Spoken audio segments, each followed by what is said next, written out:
Boa noite para todas, para todos. Que a paz de Jesus, nosso Mestre, esteja entre nós nesta noite, todos os momentos da nossa vida, né? Nós damos as boas-vindas a todos, sejam todos bem-vindos a esta casa. Agradecemos pela presença e antes da palestra da doutora Elaine, nós teremos a apresentação do coral Música e Paz, como é de costume, né?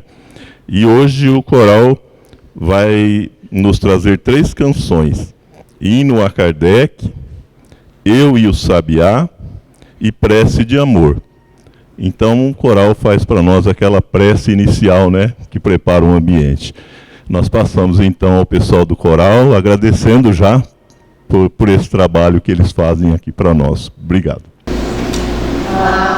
Kardec, bom mestre, vimos teu nome exaltar e te imploramos com a prece, proteção espiritual, batalhador da verdade, da seara do Senhor, guia a pobre humanidade para a paz, pro bem e para o amor.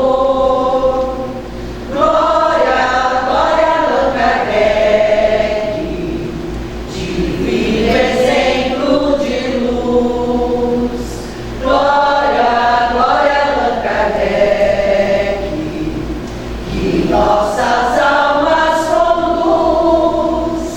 Salve, salve, Allan Kardec, mestre de exemplo e de amor, caminharemos seguindo teus passos até o Senhor.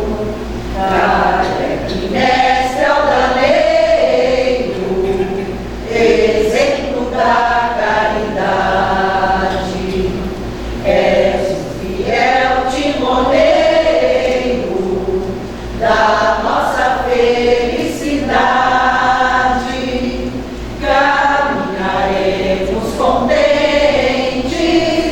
sempre firmes sem temor, e um dia encontraremos nas moradas do Senhor. Glória, glória, Allan Kardec, divino exemplo de luz. Glória, glória, Allan Kardec, que nossas almas conduz. Salve, salve, Allan Kardec, mestre de exemplo e de amor, caminharemos seguindo pelos passos até o Senhor. Caminharemos seguindo pelos passos até o Senhor.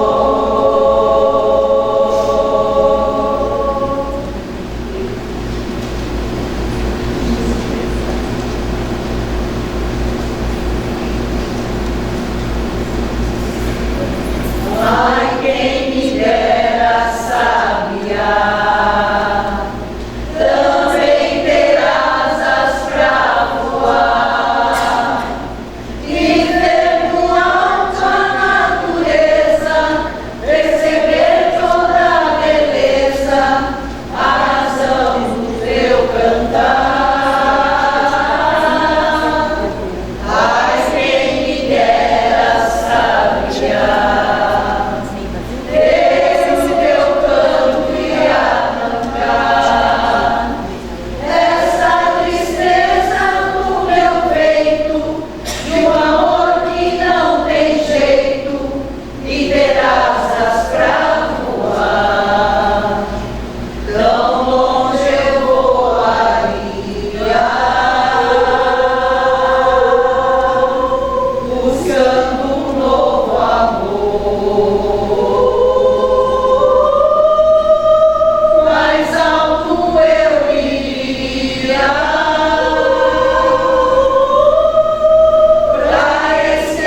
em cada passo teu, a mão de Deus irá te abençoar.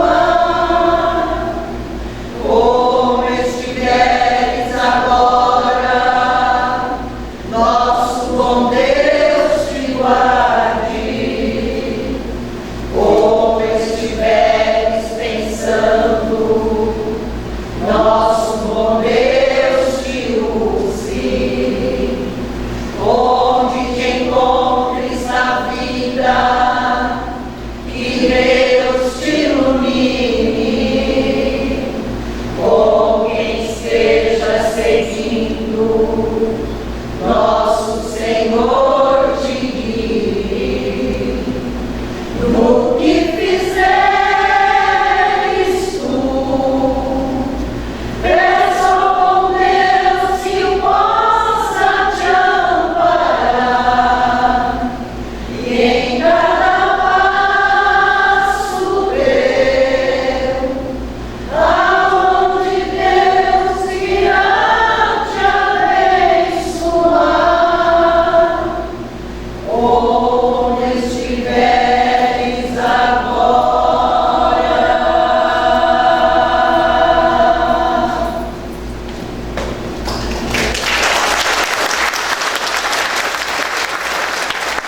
Boa noite a todos. É com grande alegria que, em nome da USE Intermunicipal de Tupã, damos boas-vindas a cada um de vocês que hoje se reúnem para esse momento de estudo, reflexão e fraternidade. Recebemos com carinho a nossa palestrante da noite, doutora Elaine Aldrovandi, aqui da cidade de Tupã, que compartilhará conosco suas reflexões e ensinamentos sobre o tema Não andeis ansiosos pelo dia de amanhã, a cada dia basta o seu mal. Aproveitamos também para expressar nosso sincero agradecimento à União Espírita Allan Kardec, aqui na pessoa do Zeca, pela gentil cessão desse espaço, tornando possível a realização desse encontro. Nosso agradecimento mais do que especial ao Coral Música e Paz, que todas as palestras contribuem para tornar esse momento ainda mais especial. Convidamos também a todos vocês para acompanharem a USE Intermunicipal de Tupã em suas redes sociais. Estamos presentes no YouTube, onde as palestras mensais ficam disponíveis para serem assistidas a qualquer hora, a qualquer momento, além também das plataformas Facebook e Instagram. Basta digitar USE Intermunicipal de Tupã, que a gente vai conseguir achar. Lá a gente também divulga a agenda e conteúdos relacionados à doutrina espírita. Nesse momento, então, convidamos para que suba ao palco o presidente da USE, Fábio Aguilar, e a nossa palestrante da noite, doutora Elaine, para que dê então inícios ao trabalho da noite. Doutora Elaine, palestrante de hoje, ela é médica, palestrante espírita e trabalhadora da Casa da Prece Chico Xavier, aqui em Tupã. Desejamos a todos, então, uma excelente palestra e uma noite de muito aprendizado. Muito obrigado. Boa noite a todos. Sejam todos muito bem-vindos. Altura do microfone, tá bom? Chega no final? Legal? Que felicidade, né? Sempre, ao estarmos aqui, sermos recepcionados pelos benfeitores espirituais, pelos amigos desta casa abençoada, pelos nossos queridos e queridas do Coral Música e Paz.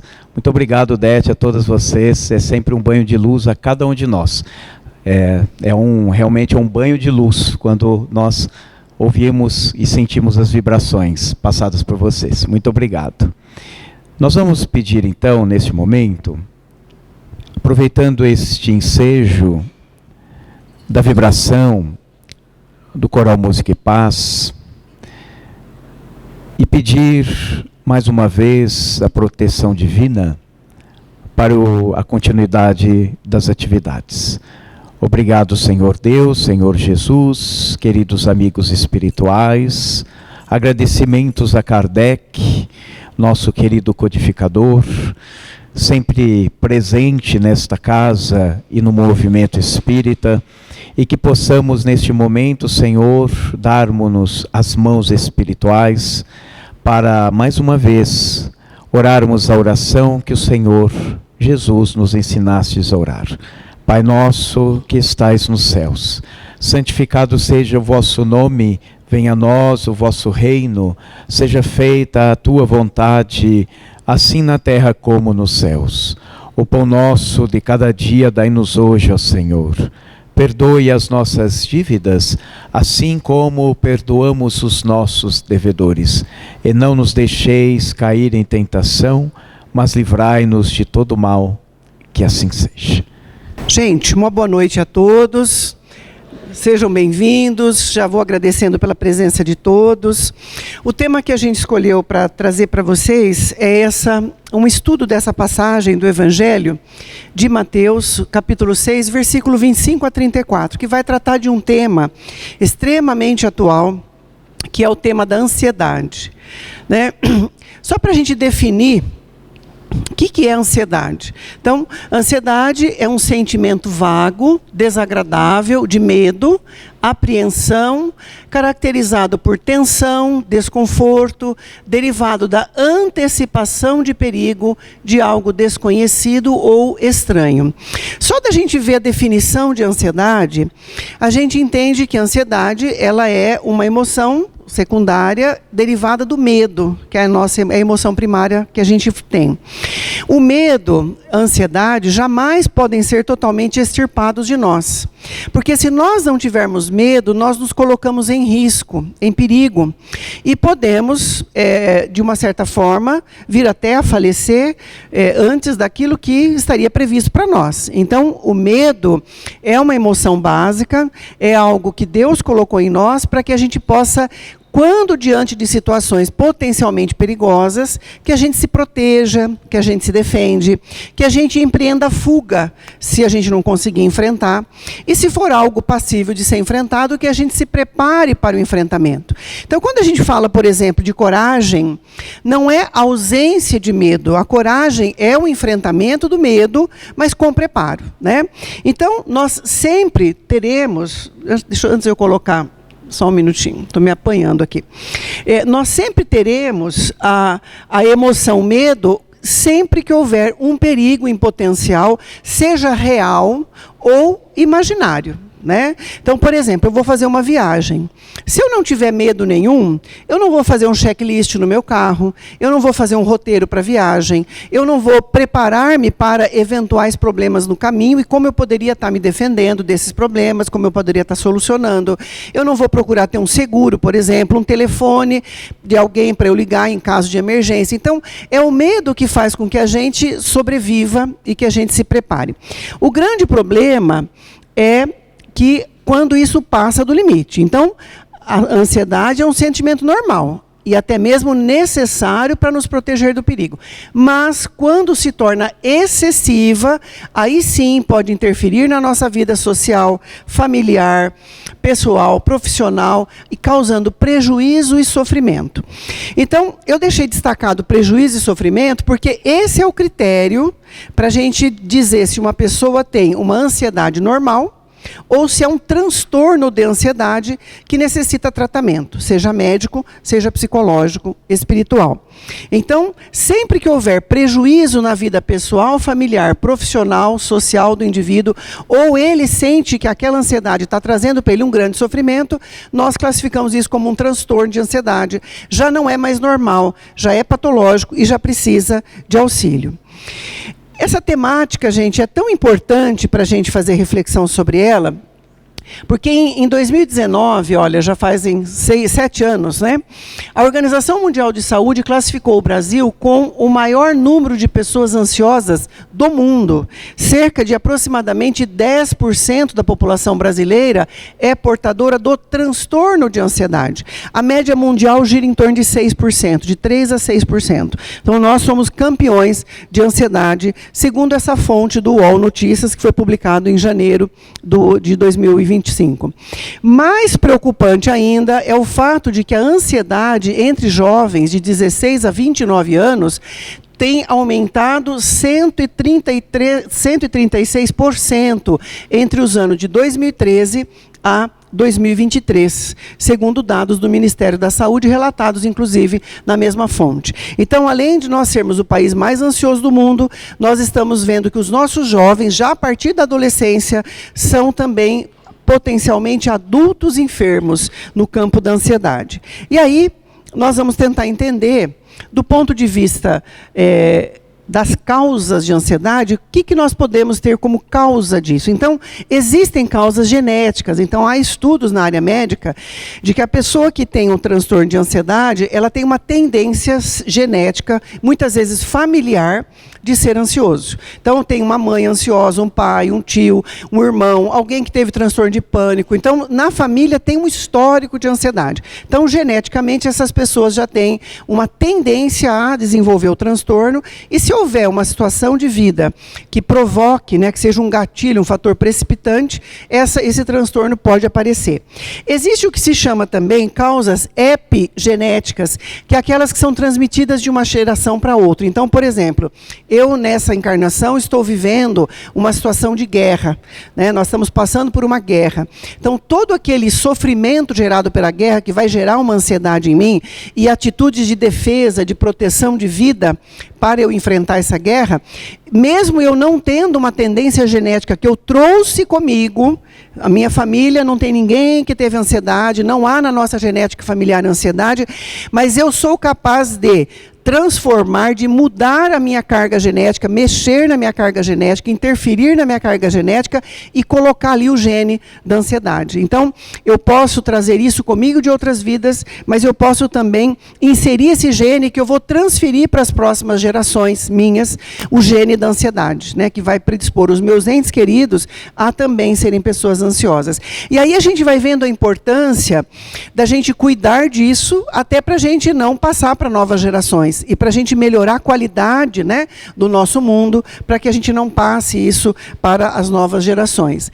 Existem causas ambientais, as causas sociais. Então, por exemplo, nós vivemos num país onde a corrupção é muito grande, onde nós somos campeões em feminicídio, em violência urbana, corrupção, Nós temos muitas questões sociais que nos mantêm em estado de alerta, de preocupação, com a nossa subsistência, com a vida dos nossos entes queridos. Quantos casos de assaltos, roubos de celular que acabam em morte, Violência no trânsito.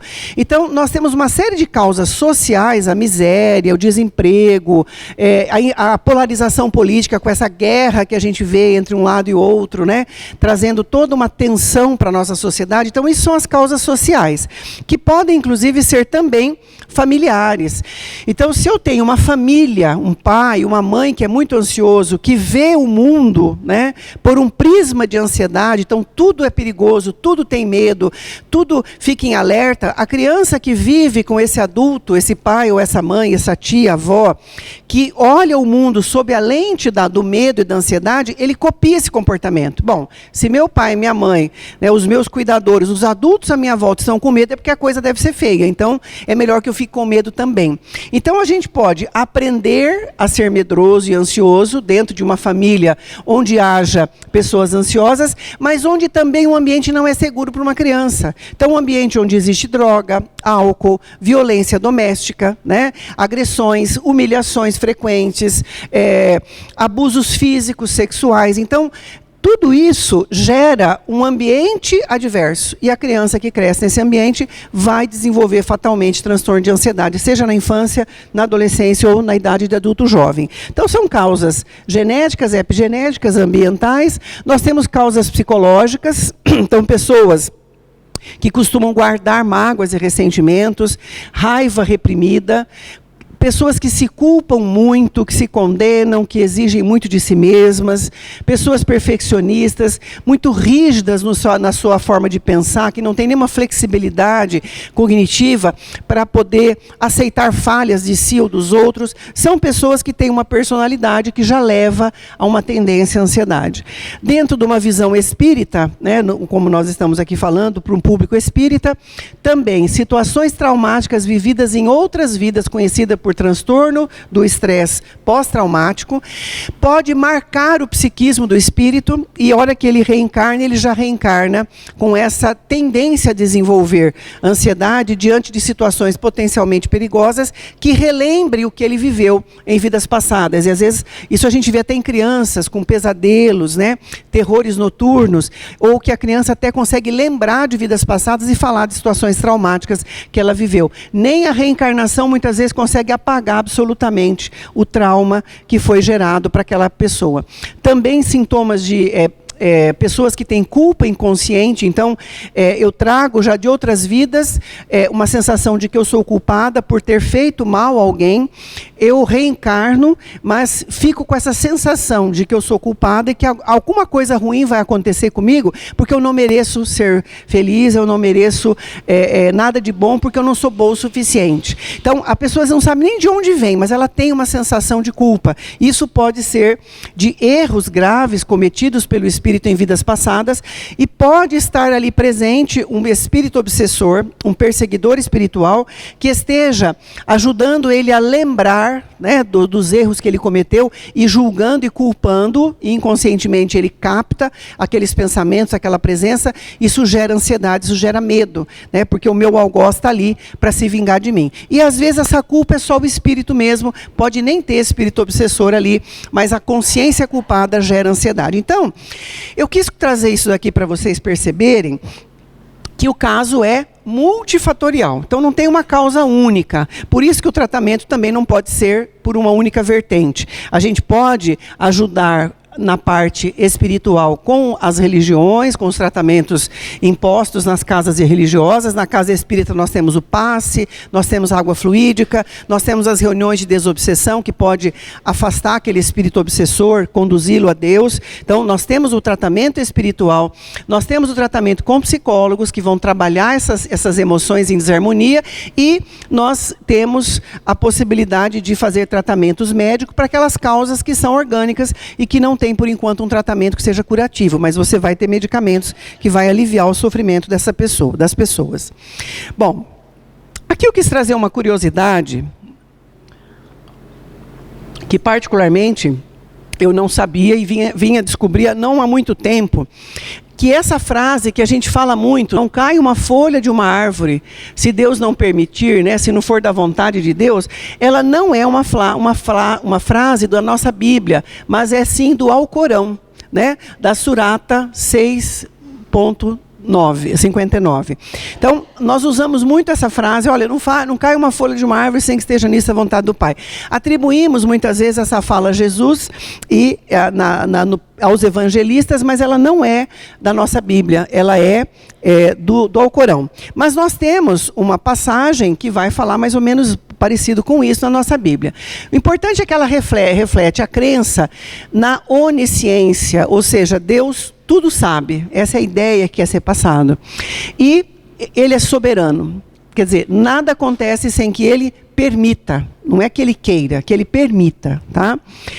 Ensinando que nada acontece no universo, por menor que seja, sem o conhecimento e a permissão de Deus. Quando nós vamos ver no nosso Evangelho de Mateus, Jesus diz, não se vendem 2 pardais por uma moedinha, contudo nenhum deles cai no chão sem o consentimento do Pai de vocês. Até os cabelos da cabeça de vocês estão contados. Então, na nossa Bíblia, existe a ideia de que não cai pardais do céu sem que esteja nisso a vontade de Deus, e os cabelos da nossa cabeça estão contados. Então, não é uma folha, a folha está no Alcorão, mas a ideia é a mesma. Eu só trouxe isso por curiosidade, porque muitas vezes eu já fiz essa referência dizendo que estava no Evangelho de Mateus, Lucas, etc., e nós estávamos equivocados. É mais por uma curiosidade, porque o sentido é o mesmo.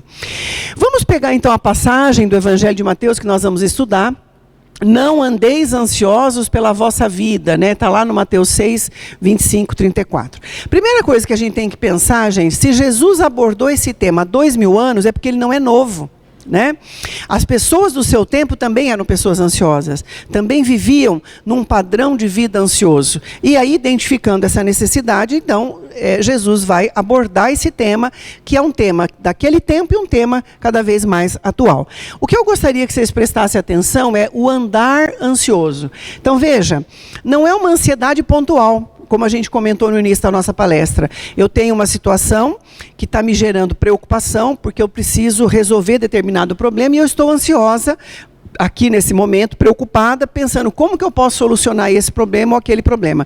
Então, todas as vezes que nós temos uma situação que eu preciso parar para pensar e analisar e encontrar uma solução, é natural que eu fique mais ativada, que eu fique mais tensa, ansiosa e me preocupe com essa situação. Mas isso é pontual, não é uma coisa que eu fico o tempo todo ansiosa. Então veja, num transtorno de ansiedade, o indivíduo anda ansioso, ele permanece ansioso por um longo tempo, né?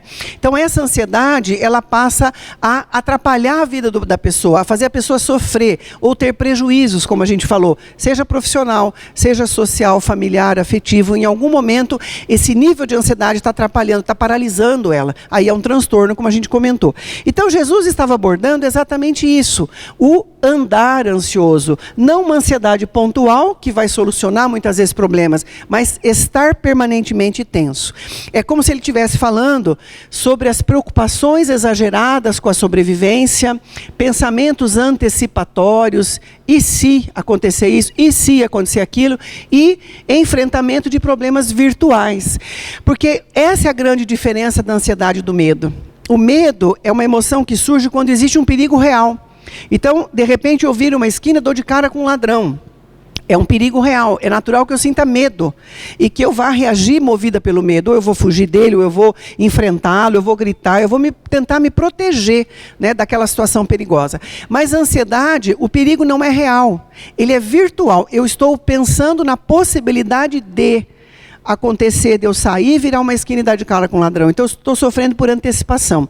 É isso que Jesus está falando. Olha, preocupações exageradas pela sobrevivência, pensamentos antecipatórios e enfrentamento de problemas virtuais. Então vamos ver novamente a passagem. Não andeis ansiosos pela vossa vida, quanto ao que haveis de comer ou de beber, nem pelo vosso corpo, quanto ao que haveis de vestir.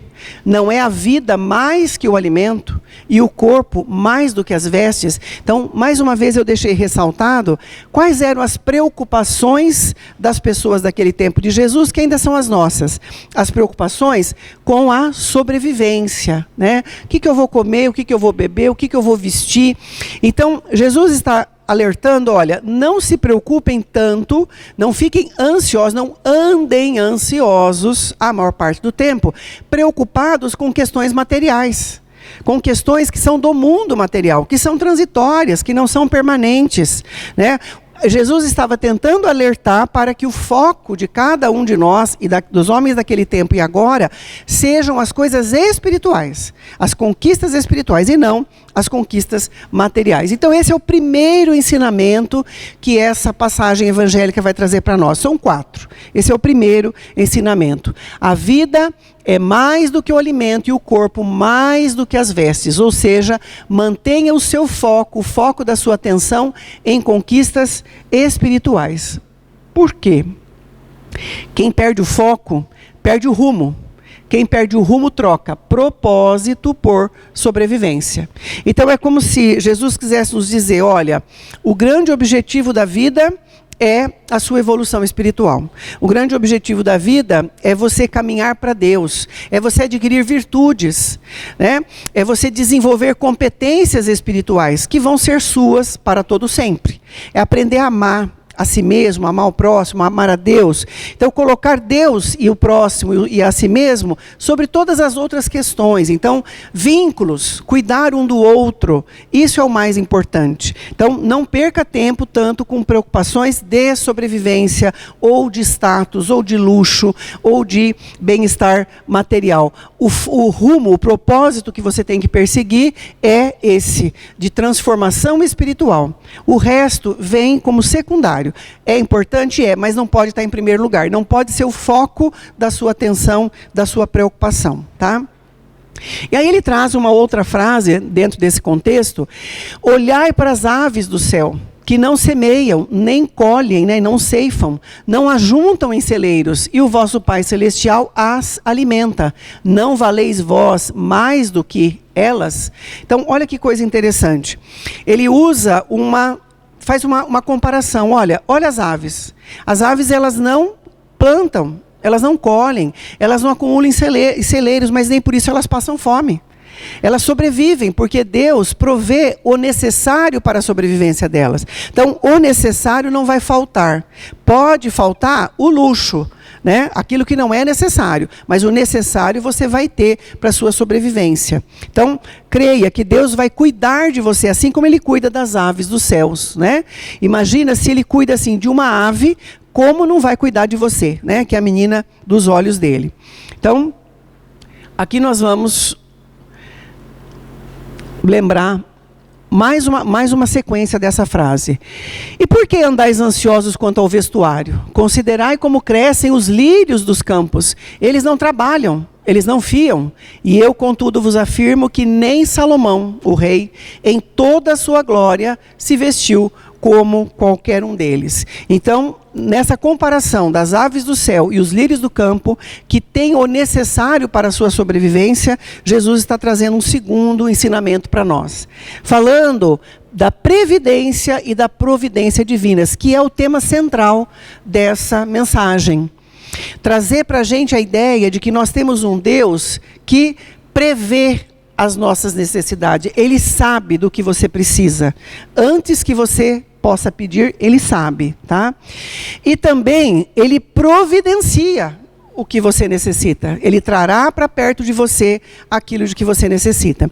Se a gente for consultar a nossa memória, gente, for fazer uma análise da nossa vida, pelo menos eu tenho essa experiência, acredito que vocês tenham. Às vezes, nos momentos mais difíceis da nossa vida, aparece alguém para nos ajudar. Pode ser uma pessoa que você, um profissional da área da saúde, um médico, um enfermeiro, um psicólogo, alguém que chegou até você com uma solução para o seu problema. Pode ser um amigo, pode ser um irmão, pode ser um colega, alguém da própria igreja que a gente frequenta. Mas sempre que nós estamos passando por lutas e desafios, de alguma forma a divina providência faz chegar até nós sugestões de caminhos a serem percorridos para que a gente possa solucionar aquele problema. Às vezes é uma mensagem que chega no WhatsApp, às vezes é uma postagem no Facebook, no Instagram, que você abre e fala: nossa, olha, isso aqui parece que foi para mim. E foi mesmo, né? Então, a divina providência, ela faz com que você chegue até você as sugestões para a solução do seu problema, ou caminhos que você vai percorrer e que vão dar a solução que você tanto busca. Então, isso não é por acaso, não é coincidência, é uma verdade absoluta que Deus está cuidando de nós, que a espiritualidade está olhando para as nossas necessidades e apontando caminhos, sugerindo, intuindo a gente em que porta você vai bater para encontrar essa solução. Isso é muito interessante. Aqui tem uma frase do Haroldo: a vida pode parecer, sob a ótica puramente material, sem sentido. A realidade, contudo, do ponto de vista espiritual, mostra que tudo está na mais absoluta harmonia.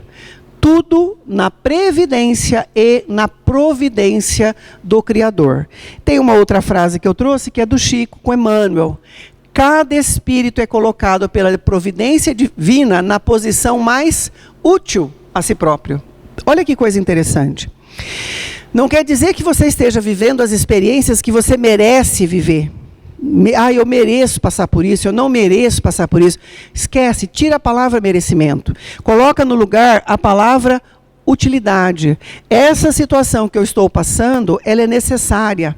Ela é útil para o meu espírito se desenvolver em algum ponto, seja espiritual, seja intelectual. De alguma forma, essa provação, essa luta, esse desafio que eu estou recebendo, vai me ajudar a aprimorar o meu espírito, me ajudar a crescer em alguma coisa, desenvolver em mim algum tipo de competência espiritual, intelectual, que vai ficar comigo pelo resto da minha existência, por toda a eternidade. São os valores do espírito. Então, essa frase de Emmanuel eu acho interessante. Cada um de nós está vivendo na posição que é mais útil para nós mesmos. A situação, a família, o trabalho, onde você está inserido, é o melhor lugar para você poder extrair lições preciosas para o seu espírito. Nós precisamos apenas mudar o olhar. E ao invés de perguntar, mas por que eu estou passando por isso? Perguntar, o que eu posso aprender com isso que eu estou vivenciando? Então, esse olhar de aluno, de eterno aprendiz diante da vida, faz com que a gente desenvolva muito mais essas potencialidades e aprenda muito mais com as situações que nós estamos vivendo. Isso é muito importante. Então, esse foi o segundo ensinamento, né? O primeiro fala da divina providência, né? Nós estamos falando aí da divina providência e da questão do foco nas questões espirituais. Ora, se Deus veste a erva que hoje existe, amanhã lançada no fogo, quando ele falou do lírio dos campos, né? Quanto mais a vós, homens de pequena fé. Aqui já tem um terceiro ensinamento. Então Jesus está nos abordando, olha, o foco da sua existência deve estar nas questões espirituais e não materiais. O material é importante, é necessário, mas não perca o foco, não perde o rumo.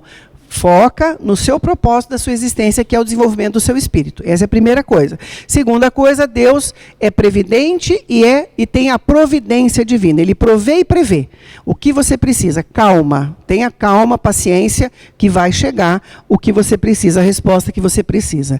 E aqui o terceiro ensinamento, quando ele vai falar da fé, né? Esse é o terceiro foco. Homens de pequena fé. Então, o que seria fé? Nós temos 3 definições para a palavra fé. Fé é uma crença firme em algo ou em alguém, no caso aqui em Deus, em si mesmo, especialmente sem prova, confiança absoluta. Interessante. Então, para você crer, você não precisa ver.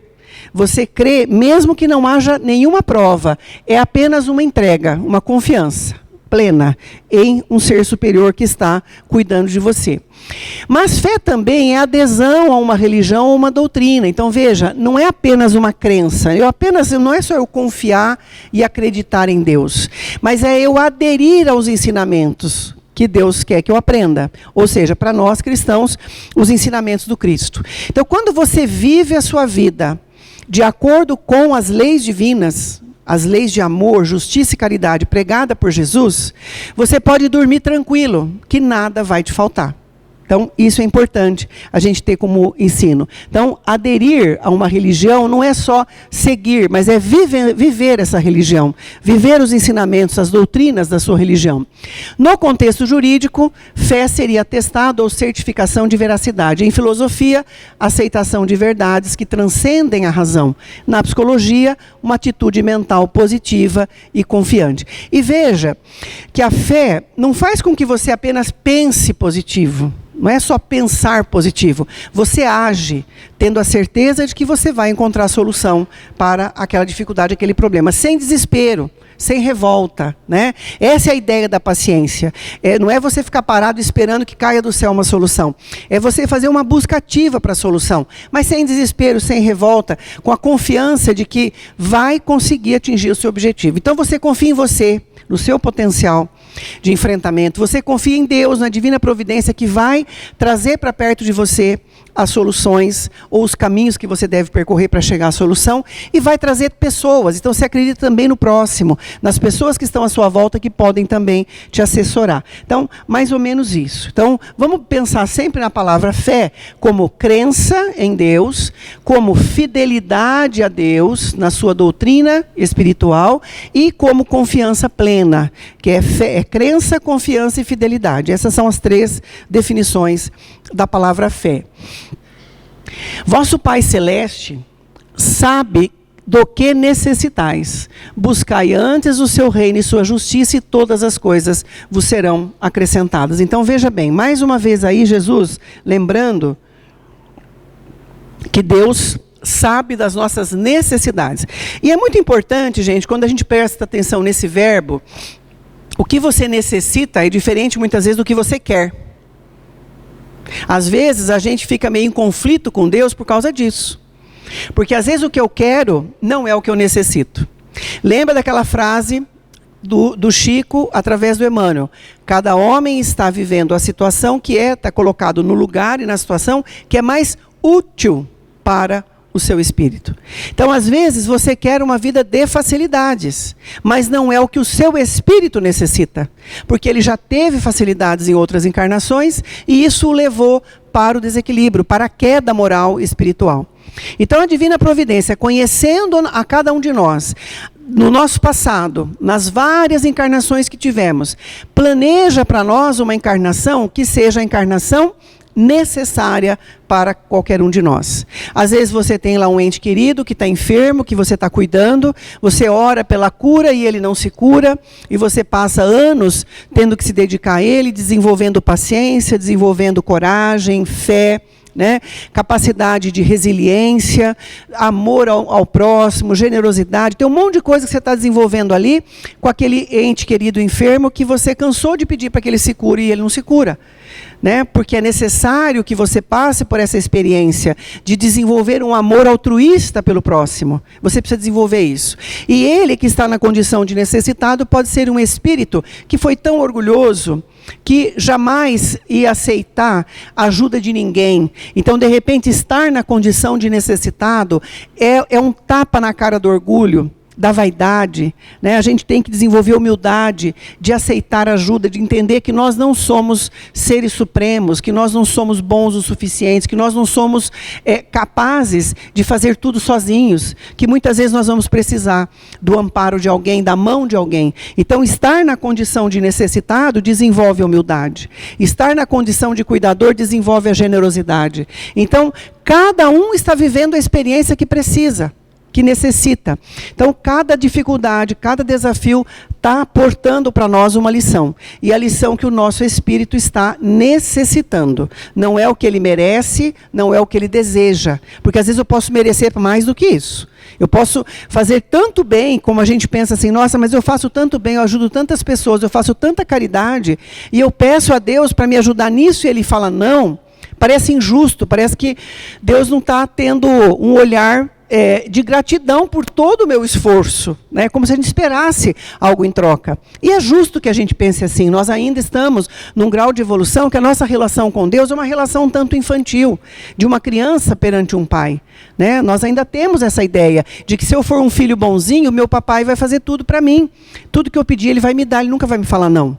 Né? Então, é uma crença ainda infantil e a nossa relação com Deus ainda está nesse nível. Mas quando Deus diz não, não é porque você não merece, porque você não foi o bom o suficiente, mas é porque você precisa viver essa experiência. Ou porque esse seu comportamento diante dessa situação vai servir de modelo, de exemplo para muita gente que está à sua volta. O seu comportamento vai ensinar outras pessoas a fazer exatamente como você faz. Então, nós não sabemos, mas a fé, a confiança plena em Deus, a adesão à sua doutrina, ao seu amor, faz com que a gente acredite, olha, eu posso não saber por quê. No momento eu não entendo porque eu estou passando por isso, mas eu tenho certeza que Deus é justo e é bom. Então, alguma coisa tem de bom para mim, um dia eu vou entender, um dia eu vou saber. Por enquanto eu vou apenas aceitar. Eu vou apenas abraçar a causa sem reclamar. Né? Inclusive a mensagem que a gente recebeu, pelo menos a minha, não sei se todas são iguais, que fala sobre escora. Né? Eu li a mensagenzinha antes, fala sobre paciência, essa mensagem. Né? E cita uma série de situações difíceis que a gente está vivendo, né, na nossa vida, e que a paciência é a escora que vai nos fazer suportar os problemas. Então a mensagem vem bem a calhar com a temática de hoje. Tá? Mas olha o que é interessante.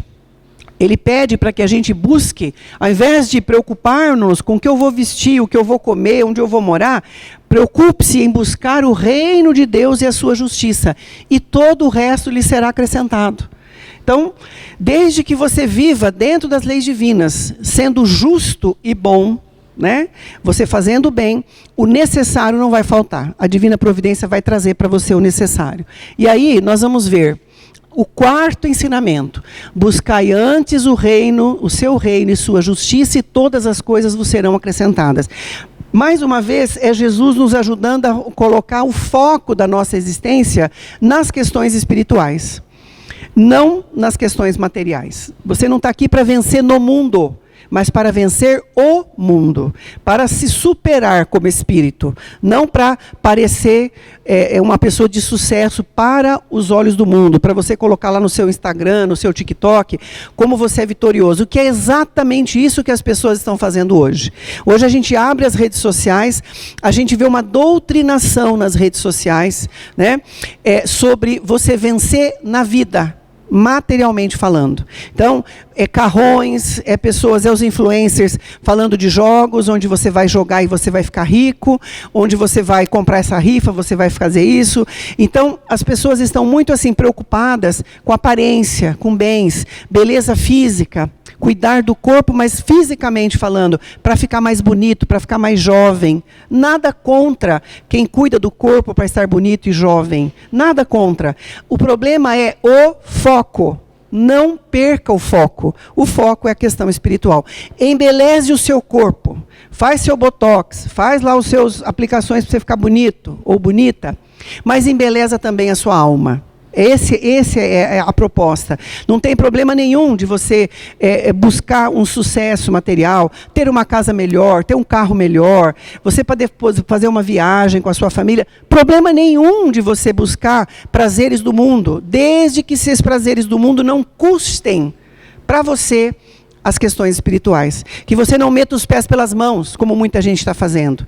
Para eu ter sucesso no mundo, eu engano pessoas, eu roubo, né? Eu corrompo. Então, aí a pessoa está se perdendo. Ela perdeu o foco, perdeu o rumo. E aí o propósito da existência deixou de existir, porque agora ela está no modo sobrevivência. O importante é eu passar por cima do que for necessário para eu ficar no topo. Então, nós estamos sendo doutrinados hoje a isso pelas redes sociais. Os nossos jovens estão adoecendo, ansiosos, deprimidos, aumento de suicídio em jovens, porque eles se comparam com esse patamar de sucesso no mundo material. Porque eu tenho 22 anos, me formei e ainda não fiz um doutorado, um mestrado, meu amigo fez e está dando aula, está ganhando dinheiro, já comprou carro, já comprou apartamento. Nós estamos vendo muita comparação com pessoas que tiveram sucesso no mundo material. E não há comparação com pessoas que fizeram sucesso espiritualmente. Olhar para Chico Xavier, olhar para um Divaldo, olhar para uma Madre Teresa de Calcutá e falar, esse é o meu sonho de consumo.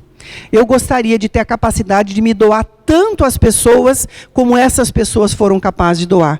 De, como dizia o Chico, amar até doer, né? Então, tem histórias do Chico, que o Chico beijava as mãos de todas as pessoas que passavam por ele. Ele agradecia por aquelas pessoas estarem dando a ele a oportunidade de servir. Chegava a sangrar o lábio dele de tanto bater o lábio nas mãos das pessoas. Então, esse é o modelo que a gente deveria olhar e espelhar. E falar, nossa, eu gostaria de um dia ser como essa Madre Teresa, como esse Chico, como esse Divaldo e como tantos outros. Nós temos muitos exemplos, né? Estou citando aqui os mais comuns que a gente poderia lembrar. Mas nós nos espelhamos em líderes do mundo, né? As mulheres que... Qual a mulher mais famosa hoje no Brasil? A tal da Virgínia, né? A influencer que todo mundo segue. Uma mulher linda, maravilhosa, muito bonita, mas vazia de conteúdo. Desculpa se um dia ela for me ouvir falar sobre isso, mas vazia de conteúdo. Não é isso que nós temos que buscar. Não é isso. Nós estamos vendo um monte de influencers que estão sendo agora procurados pela Polícia Federal por lavagem de dinheiro e de tráfico de drogas. Então, esse é o preço que eu vou pagar para ser conhecido no Brasil e no mundo, para ter milhões e milhões de seguidores, para ter muito dinheiro na minha conta, para fazer viagens maravilhosas por hotéis luxuosos. Esse é o preço que eu vou pagar? Então, é isso que Jesus está tentando lembrar. Cuidado, cuidado, né? Cuidado com o foco da sua existência. O propósito é a transformação moral. Tá? O que você tiver de bem material, não tem problema nenhum, ninguém é contra o rico. A pessoa que é rica ou milionária, ninguém é contra. O problema é se esse ganho está sendo aos custas de dor e sofrimento de alguém, das lágrimas de alguém. Porque pensa uma pessoa que enriquece traficando drogas. Quantas mães, quantos pais choram por seus filhos? Quantos jovens nas drogas perdem emprego, casamento, filhos, cometem suicídio, para que essas pessoas estejam passeando nos seus jatinhos, para que elas estejam nos melhores hotéis, nos resorts mais caros do mundo. Então, é disso que nós estamos falando, tá? Então, Jesus fala, gente, olha o foco, hein? Presta atenção no foco. Então, buscai antes o reino de Deus e sua justiça, e o resto será acrescentado. Nós vamos lembrar aqui a frase que está no Evangelho segundo o Espiritismo. Kardec diz que o verdadeiro homem de bem é o que cumpre a lei de justiça, amor e caridade. Veja que é uma lei só. Não dá para você ser justo sem você ser amoroso e caridoso. Não dá para eu fazer ser amoroso e caridoso sem ser justo. Não tem como. É uma lei só. Lei de justiça, amor e caridade. Está junto, tá? Então, sempre que a justiça for feita com amor, está dentro da lei. Quando ela for feita uma justiça cega, né, perseguidora de alguém, de um desafeto, eu tenho o poder de perseguir, eu vou perseguir essa pessoa porque eu sou um juiz, porque eu sou um promotor. Então, toda vez que a justiça for feita sem amor, ela está contrária à lei de justiça, amor e caridade. Então, sempre, amor, caridade e justiça é uma única lei que a gente não pode esquecer. Então, esse é o quarto ensinamento. O foco da nossa existência é buscar ser um homem de bem, cumprir a lei de justiça, amor e caridade. Portanto, não vos inquieteis com o dia de amanhã, pois amanhã trará os seus cuidados. Então, Jesus estava falando dos pensamentos antecipatórios, né? Quando você está se preocupando desesperadamente com o amanhã. Então, não fique inquieto com o dia de amanhã. Basta ao dia o seu próprio mal. Ou seja, tenha metas, prioridades e planejamento diário da sua vida. Ninguém está dizendo que você tem que viver a vida às cegas. Você pode parar para pensar, analisar os problemas, criar prioridades, metas, planejar a sua vida, mas não viver no futuro e negligenciar o presente, porque o futuro não existe. O futuro é o resultado do que você semeia no presente. Você vai colher no futuro o que você semeou hoje. Então, o foco é no presente. O passado é história. Eu posso olhar para trás, para o meu passado, rever comportamentos que eu acho que precisam ser retificados. Não adianta eu olhar o passado com culpa, eu tenho que olhar o passado com gratidão e com perdão. Gratidão pelas oportunidades que ele me deu, que ele me trouxe, e perdão a mim mesmo por ter falhado, por ter errado, e perdão aos outros porque erraram e falharam comigo. Viver no momento presente e aguardar o futuro com aceitação, né? Essa é a nossa proposta de vida. Estamos fisicamente livres, mas vivemos encarcerados, né, pelas nossas emoções doentias. Então, essa é a situação do nosso mundo hoje. Boa parte das pessoas que estão andando livres pelas ruas, mas estão presas interiormente aos seus medos, às suas inseguranças, às suas incertezas, à sua falta de fé. Né? Então, há um sofrimento psíquico muito grande da nossa humanidade, porque ela perdeu literalmente o endereço de Deus. Se perderam completamente. Se a gente for olhar Jesus, no tempo de Jesus, gente, Jesus tinha todos os motivos do mundo para viver ansioso. Tudo que a gente tem de dificuldades no mundo de hoje já existia no mundo de antes. As perseguições, as injustiças, né? A miséria, a fome, as doenças. Tudo que a gente vive hoje tem numa amostra maior ou menor no tempo de Jesus. Mas Jesus era sereno, era tranquilo. Porque ele estava no mundo, mas não era do mundo. Ele sabia que aqui era transitório, lá é permanente, o mundo espiritual. E esse é um dos grandes focos da sua doutrina. Além de falar do amor, né, o amor ao próximo, o perdão incondicional, né, das ofensas, o amor ao inimigo, o amor a qualquer um, perdoar de forma completamente caridosa, você dá de graça o seu perdão, mesmo que a pessoa não mereça o seu perdão. Além desse foco, Jesus veio falar muito da vida futura, para poder inserir a gente nessa ideia, coisa que Moisés não conseguiu fazer, né? Até porque o povo, na época de Moisés, 1250 anos antes ainda de Jesus, eles ainda não tinham muita noção do que era uma vida futura, um conhecimento abstrato, né? Era uma coisa mais real, mais material. Então não dava, tanto que quando no quarto mandamento fala para a gente honrar pai e mãe, se você honrar pai e mãe, você vai ter vida longa sobre a terra. Então o seu presente vai ser poder viver mais aqui, porque é o que eles tinham de entendimento, né? Eles não tinham muito entendimento sobre a vida futura, e Jesus veio para falar sobre a vida futura e o quanto é importante o foco estar lá. O nosso ponto de vista tem que mudar. Nós temos que olhar o mundo material com olhos de alguém que é um espírito temporariamente revestido de carne, e não o contrário. Nós não somos daqui, nós estamos aqui temporariamente. Então somos viajantes das estrelas, estamos aqui para um momento de aprendizado. É como se fosse uma escola. Vai terminar e nós vamos embora. E vamos carregar com a gente o que a gente aprendeu, né?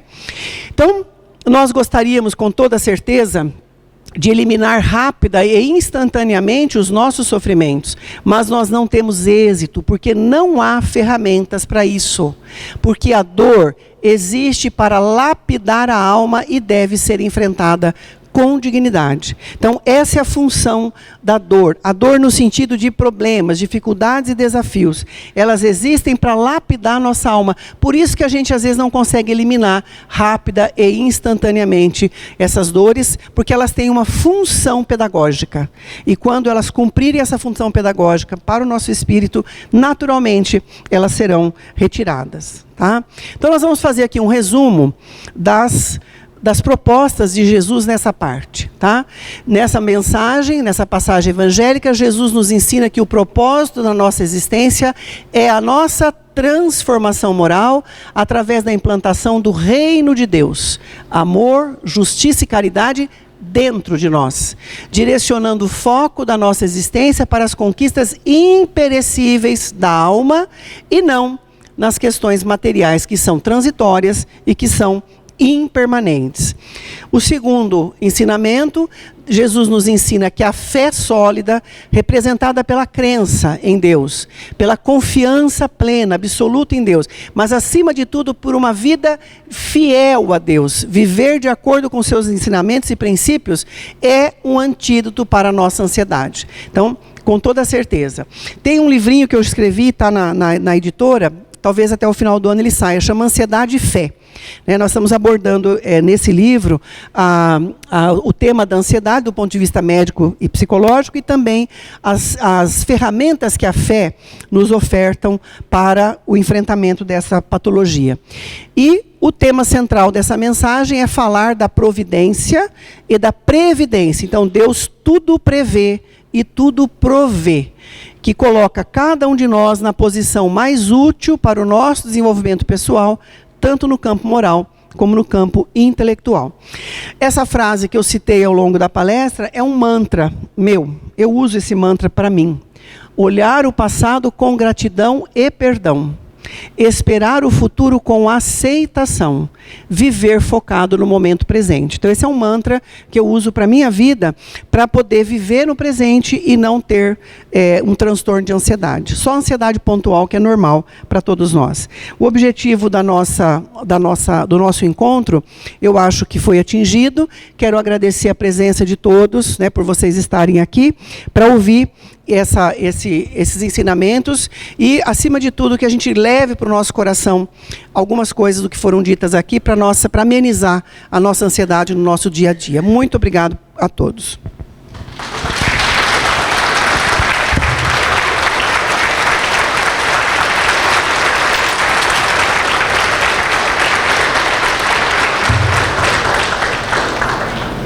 Bom demais, né? Muito bom, muito bom. Eu gostaria aqui de propor, nem consultei os nossos queridos companheiros e companheiras da USE, mas quem sabe pensarmos nesse tema, num próximo encontro com a doutora Elaine, e a gente pensar talvez, quem sabe, um congresso para falar sobre esse tema, tão importante, que pudéssemos até aprofundar, através de oficinas. Então, doutora, fica uma sugestão para, quem sabe, futuramente, podermos implementar. Nós tivemos aqui a presença de 128 encarnados, muito mais desencarnados, com certeza. Mas o Renato estava me falando, é um recorde, da USE, em termos de presença aqui. Muito obrigado pela presença de vocês, da doutora Elaine. Então, nós gostaríamos de agradecer a cada uma de vocês, a presença. Que bom estarmos todos reunidos. Gratidão mais uma vez, doutora Elaine, pela palestra, pelo ensinamento da noite de hoje. E, mais uma vez, agradecendo a cada um de vocês, que possamos retornar nessa paz aos nossos lares. Muito obrigado. Uma boa noite a todos.